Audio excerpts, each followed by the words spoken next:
L'été dernier, Danny et moi, on a fait le tour de l'Islande à vélo et tout le long de l'expédition, on a dormi dans nos tentes. Et c'est très précisément ça que je veux te parler aujourd'hui parce que c'est justement le camping qui a transformé cette expédition en notre plus belle aventure à vie. L'Islande, c'est peut-être pas le climat le plus invitant du monde, hein? On va se le dire, il fait froid, il vente, il pleut. Mais c'est une des régions du monde les mieux adaptées et confortables pour dormir dans sa tente. Dans la vidéo d'aujourd'hui, je vais te parler de notre équipement de camping, c'est certain, mais aussi des réglementations et des astuces pour trouver les meilleurs spots pour dormir. Commençons avec quelques avantages. Il fait jamais noir en été. Bon, OK, c'est peut-être un peu chiant pour tes yeux quand tu essaies de dormir. Pour ça, je te recommande de mettre un masque pour passer une bonne nuit. Mais le beau côté de tout ça, c'est que tu peux arriver sur ton site à n'importe quelle heure. Il fera jamais trop noir pour monter ta tente. Le soleil se couche, oui, mais il fait que chatouiller l'horizon avant de remonter. Vraiment, pendant le mois qu'on a été là, de la fin juin à la fin juillet, on n'a jamais vu la noirceur. Après ça, l'air est frais. L'air est bon, l'air est pur. Mais bien que ce soit un peu froid à l'extérieur, une fois que tu es rendu dans ta tente, c'est une température super confortable pour dormir. J'ai jamais eu froid, j'étais juste parfait. C'est le mois où j'ai le mieux dormi de toute ma vie. Ah oui, et il fait assez froid dehors que tu passeras pas ton temps à suer sur ton vélo. Ça veut dire que tu ne seras pas tout crasseux à la fin de la journée. On se lavait avec des petites serviettes jetables et ça faisait très bien la job. On prenait une vraie douche en moyenne une fois par semaine à peu près et c'était suffisant. Après ça, au niveau de la faune, c'est vraiment l'idéal. L'animal le plus menaçant après nous, c'est la citerne arctique. Ça, c'est un petit oiseau qui fait environ 100 grammes. Et tant que tu ne te tiens pas dans les zones où ils font leur nid, il ne devrait pas te déranger. Et crois-moi, tu vas le savoir si tu n'es pas loin d'un de leurs nids. Mais à part ça, non seulement il n'y a aucun animal dangereux, mais il n'y a pratiquement même pas d'insectes, mis à part des petites mouches dans certaines régions, quand ils ne vendent pas. Mais ils vendent presque tout le temps. À part ça, l'approvisionnement en eau, c'est très facile. On se servait souvent dans les rivières. La quasi-totalité de l'eau qui coule en Islande est potable et goûte vraiment très fraîche. Pour les endroits où dormir, il y a deux options. Les sites de camping officiels, chaque village, aussi petit soit-il, en a au moins un. Et pour vrai, ils sont pas trop difficiles à trouver, il y en a partout. On en a eu des vraiment sacoches, on en a eu des aussi vraiment mauvais. Les campings privés sont généralement très bien, avec une cuisine, une salle de bain propre, Internet, un beau terrain, et le tout à un prix plutôt abordable. Ceux gérés par le gouvernement, par contre, sont laissés à l'abandon.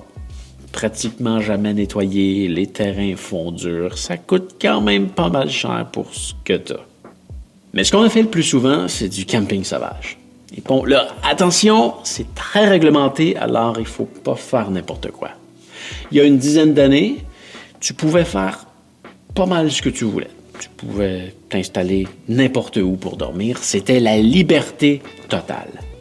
Mais l'Islande devient de plus en plus populaire et la quantité de touristes augmente à un point tel qu'en 2024, il y a eu 6 fois plus de touristes qui sont passés dans l'année qu'il y a de gens qui y vivent à temps plein. Le gouvernement a donc dû serrer la vis pour protéger son environnement qui est tout de même fragile. Donc, depuis 2015, il est strictement interdit de camper n'importe où ailleurs qu'un site de camping. Mais, j'ai trouvé un article de loi qui dit spécifiquement qu'on peut le faire sous certaines conditions. Selon l'article 20 de la loi sur la conservation de la nature, que tu peux retrouver avec un lien que je vais te laisser dans la description, si tu veux le télécharger directement d'un site officiel du gouvernement islandais, Et ça va peut-être te surprendre parce que presque tout le monde dit que c'est totalement illégal, mais l'article dit très clairement qu'il est permis d'installer ta tente le long des routes publiques sous certaines conditions. Pour une seule nuit, un maximum de 3 tentes, sur une terre non cultivée ou avec la permission des propriétaires du terrain. Bon, je ne suis pas avocat non plus, je vais te laisser lire l'article toi-même, mais de notre côté, on a été extrêmement respectueux de l'environnement et tout s'est bien passé pour nous.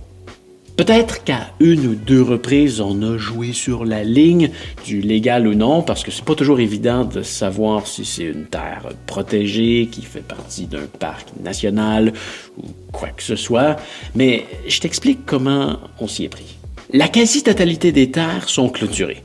Et ça, c'est quelque chose qu'on a toujours respecté. On n'a jamais passé par-dessus aucune barrière à moins d'avoir demandé la permission au propriétaire. On l'a fait 2 fois et ça a été 2 très belles rencontres en allant cogner directement chez l'habitant. Ça impressionne quand même souvent les gens, des cyclistes étrangers qui traversent leur pays à vélo. Mais sinon, on finissait toujours par trouver un terrain probablement public, sans clôture. On n'a jamais laissé aucun déchet derrière. On avait notre sac à cochonneries qu'on traînait avec nous d'une poubelle à l'autre. Et enfin, c'est probablement le point le plus difficile, mais on s'est toujours caché de la route. Nos tentes étaient installées à des endroits non visibles aux yeux des passants pour être certain qu'on dérange personne. C'est une règle qu'on s'est imposée après notre 2e nuit sur un terrain privé, au bord de la route, où on s'est fait voler nos vélos pendant qu'on dormait. Problème qu'on a heureusement résolu assez vite, tu vas voir ça dans les vlogs à venir, mais disons que ça a été une bonne motivation de se cacher pour la suite. Mais tout ça pour dire qu'avec ces 3 petites règles, ça nous a permis de dormir dans des sites tellement fantastiques. Sur le bord d'un fjord, sur une plage, au pied des montagnes, un terrain en hauteur entouré de montagnes avec des chutes, un autre bord de fjord, dans une petite forêt à l'abri des vents, au bord de la falaise, dans un pit de sable sur la plage, au pied d'une chute et même dans un canyon au bord de la rivière. Ça a pas mal été notre meilleur. Bref, fais quand même attention à où tu t'installes parce que si c'est pas permis, tu peux t'exposer à des amendes salées à ce qui paraît. Mais à la lecture du fameux article 20, je pense qu'on a plutôt bien suivi le règlement du début à la fin. Et j'ai la conviction qu'on a été très respectueux du pays et qu'on n'a laissé aucune trace derrière nous. Ah, et ça me fait penser à un truc. Notre tante MSR, on l'a vraiment adoré, mais si je pouvais y faire un reproche, c'est au niveau des choix de couleurs qu'on a sur le marché nord-américain. Avec son rouge pétant et son gris, on était pas mal très visible.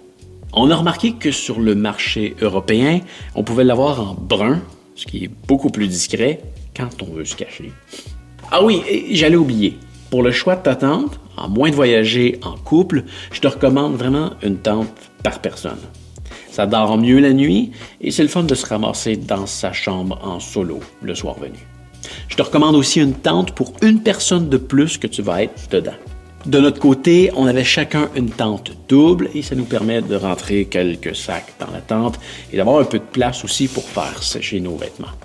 Allez, maintenant, on va faire un petit tour en Islande et je te montre comment on s'installait le soir venu. Allez, c'est parti!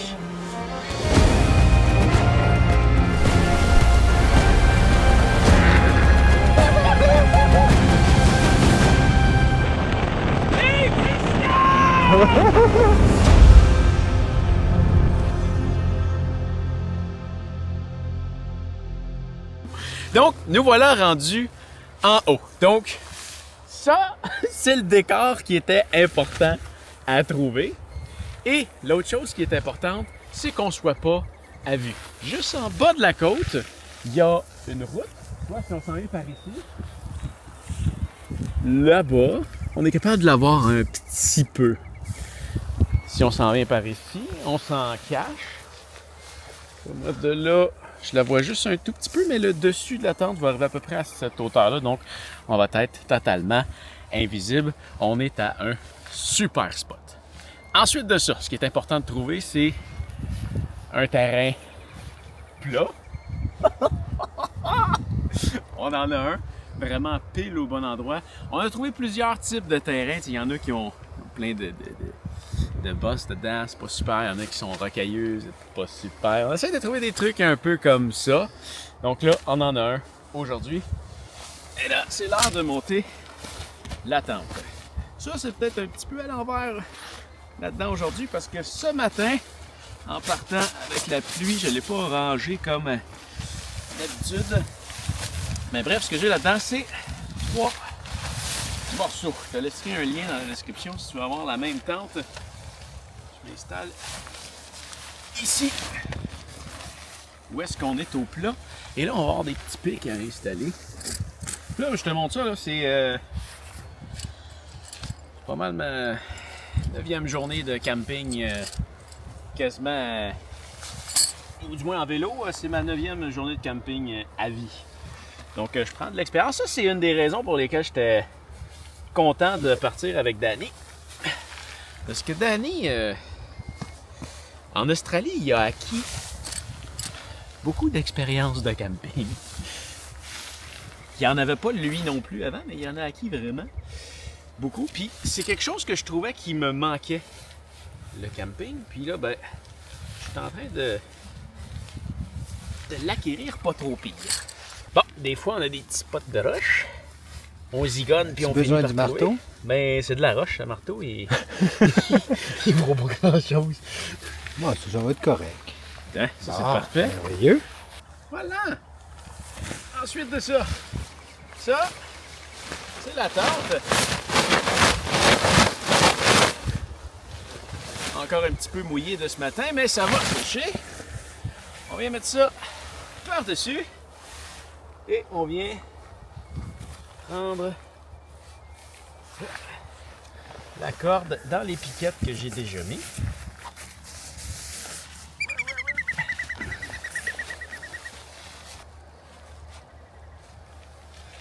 Voilà. Ensuite de ça, on a des pôles. Élément super important. Puis ce que j'adore de ce modèle de tente-là, c'est que les pôles, tu n'as pas besoin de les glisser dans des espèces de coutures qu'il y a dans la tente. Alors, ça s'installe tellement bien. Écoute, j'ai réussi à le faire en à peine quelques minutes, puis ça fait pas grand nuit que je l'utilise. En gros, il y a un petit système de couleurs ici. Ben, ça, c'est le côté gris. On met du gris. Comme ça. Et de l'autre côté, ah là là là là là là. Rouge dans rouge. Comme ça. Je recommence ici.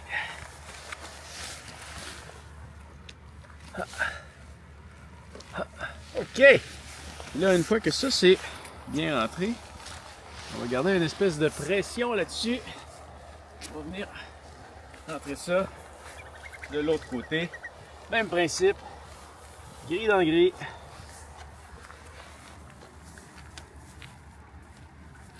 Ça, recule un peu. Et rouge. Non, rouge. Fait que là, déjà là, on a une espèce de structure. Puis tout ce qui reste à faire, c'est de prendre ces petits crochets-là et les accrocher dessus. Comme ça.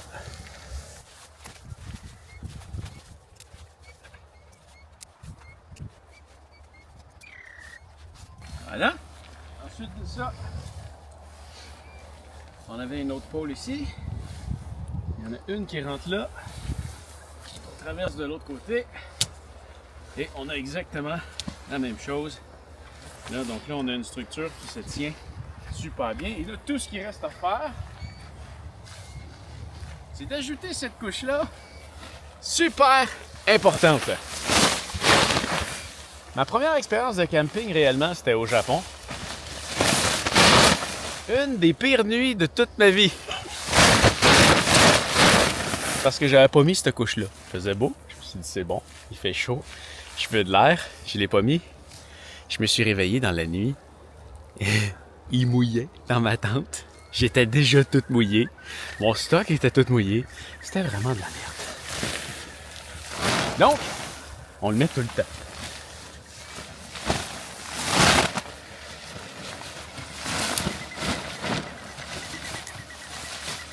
Là, ici, au bout des zippers, on a encore un morceau qui rentre ici. On va aller faire la même chose de l'autre côté.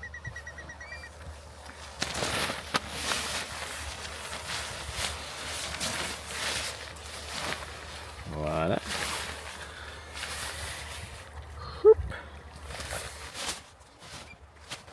Et déjà là, on commence à avoir quelque chose qui ressemble à une tente.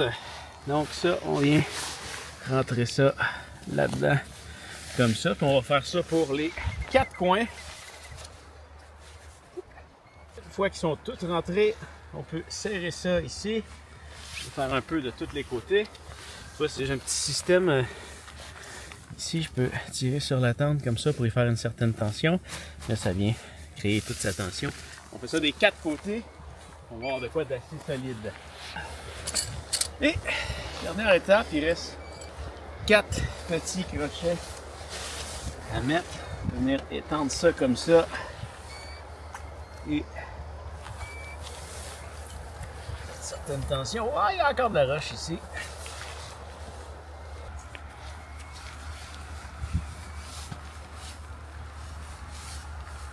Ah, petit détail important que j'ai oublié de mentionner, parce que je l'oublie souvent, mais Danny vient de m'y faire penser.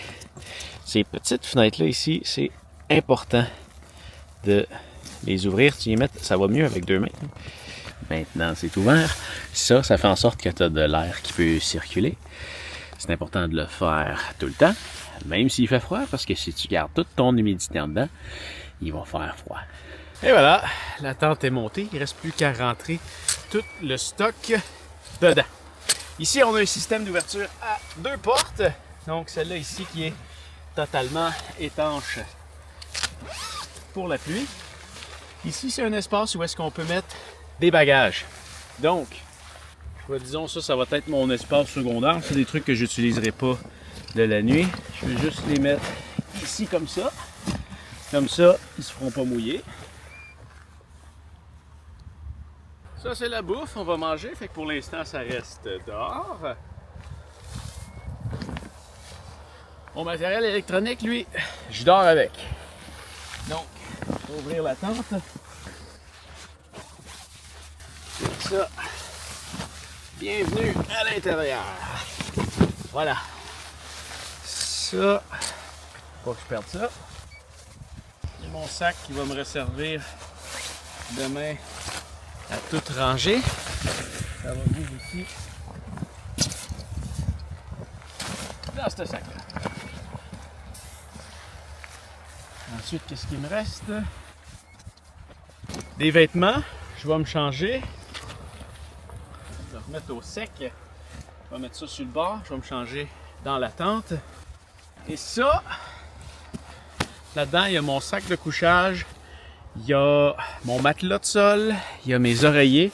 Donc ça, je vais rentrer ça dans la tente pour l'instant. Et on va pouvoir aménager l'intérieur et ressortir le sac une fois que je vais en avoir terminé. On se rejoint dans la tente. Wow! Ah! Bienvenue dans la tente. Première étape, j'enlève mes souliers. Et les souliers, ils restent dehors. Tente pas de saleté en dedans. Pas si pire, mes pieds sont pas trop mouillés pour aujourd'hui. Ils sont mouillés, mais pas si pire. J'ai des crochets en haut sur lesquels je vais éventuellement les accrocher, ou j'ai des petits espaces.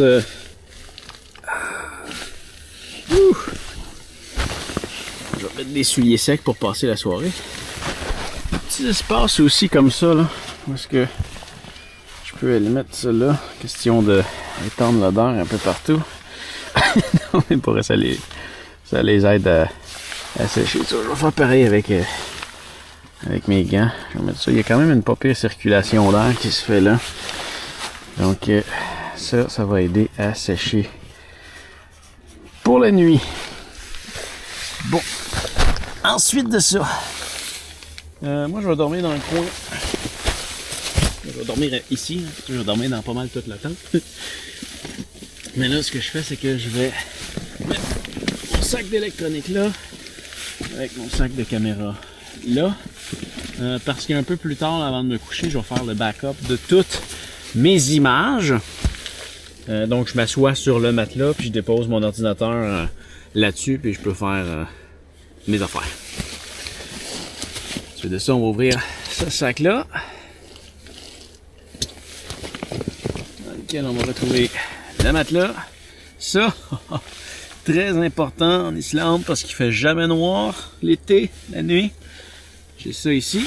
Et pour l'instant, je vais le mettre là. Je vais pouvoir le récupérer quand je vais me coucher. Ça, c'est une oreiller. Ça, c'est une autre oreiller. Puis mon sac de couchage, il est là. On va sortir tout de suite. Comme ça, je vais pouvoir sortir le sac.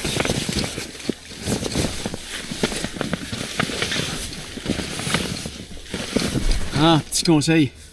Pour ce qui est des sacs de couchage, ça vient souvent dans une espèce d'enveloppe pour les compresser. Dans mon setup, c'est pas bon à utiliser parce que ça finit par prendre comme plus de place. Avec ça, c'est plus malléable, tu peux serrer d'autres choses avec. Quand tu utilises le sac de compression, tu finis plus limité. Donc, je vais ouvrir ça ici. Le zip, c'est quelque chose qui pourrait être légèrement amélioré sur cette tente-là. Voilà, mon sac. Il est sorti. Ciao, bye. Ok, le matelas. Matelas que j'adore. Il n'est pas donné, mais super bon investissement. Des matelas, j'en ai quand même essayé quelques-uns. Et lui, définitivement, c'est de loin mon préféré. Ce qui se passe, c'est que il y a un système de pompe qui est absolument génial, mais c'est surtout au niveau du confort qui est très agréable à utiliser. On a l'ouverture qui est ici, qu'on vient refermer, le bouchon. Il y a un autre petit bouchon qui s'ouvre là comme ça, dans lequel on peut venir mettre ce petit connecteur-là. Je viens de rentrer dedans. Puis là, tout ce que j'ai à faire, quand c'est génial, ça c'est une grosse poche d'air. Puis je fais juste souffler un peu. Ce qui gonfle ça. Puis là, tout ce que j'ai à faire, c'est de pousser là-dessus. Puis toute l'air qui rentre dedans avec une simple bouffée d'air. Rentre dedans, il faut que je le fasse à peu près 6 fois.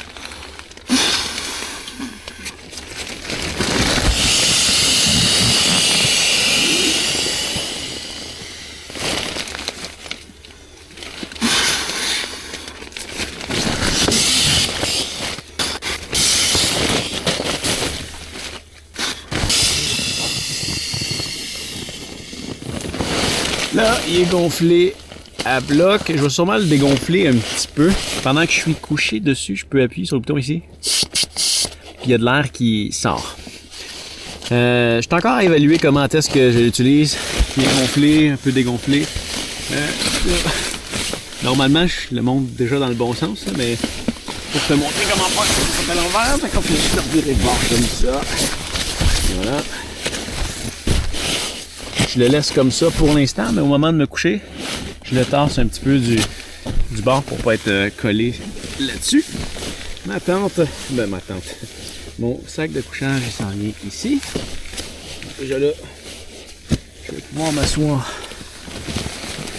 là-dessus. Ça va être très confortable. Ensuite de ça, 2 oreillers. Ça, c'est celle sur laquelle je dors. C'est une Nimo. C'est une Nimo. Je me souviens pas du nom par cœur. Philo Elite. Modèle absolument génial. Très, très confortable. Rapide à gonfler. Rapide à serrer aussi. Parce que tu vois, ça va bien quand j'en parle pas. Le petit sac de rangement se range dedans. Puis ça se gonfle en une bouffée d'air. Et demi. Écart. Voilà. Il y a un toucher, là, C'est très, très, très confortable. Donc, c'est un oreiller qui se gonfle, mais qui a un pad dessus qui rend l'oreiller silencieuse. Ça fait pas beaucoup de bruit quand tu prends dessus. Douce, moelleuse, vraiment génial.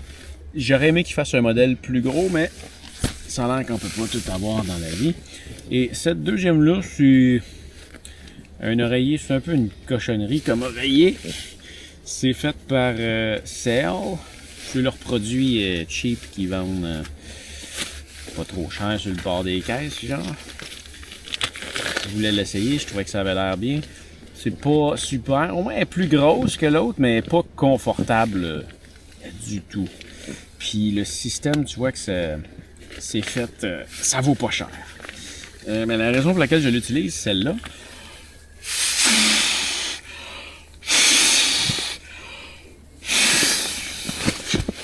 c'est que quand je dors, j'ai besoin de serrer quelque chose. Donc, c'est le truc que je peux serrer. Mais c'est une vraie cochonnerie, là. Le système de valve est super mal fait. Puis, tu vois, là, depuis quelques jours, on est rendu au jour 24. Ça a bien été les premiers jours. Mais là, ça fait à peu près 3 jours consécutifs que je la gonfle à bloc le soir. Puis ça, c'est ce que j'ai le lendemain matin. Vraiment, là, à perdre de son air. Je la recommande pas du tout, là. C'est une vraie cochonnerie. Voilà, il ne reste plus qu'à fermer la tente et je suis prêt à dormir. En haut ici, je me suis installé des petits carabiners qui restent là en permanence. Fait que des fois, je vais m'en servir pour accrocher des bas, accrocher mon masque pour dormir.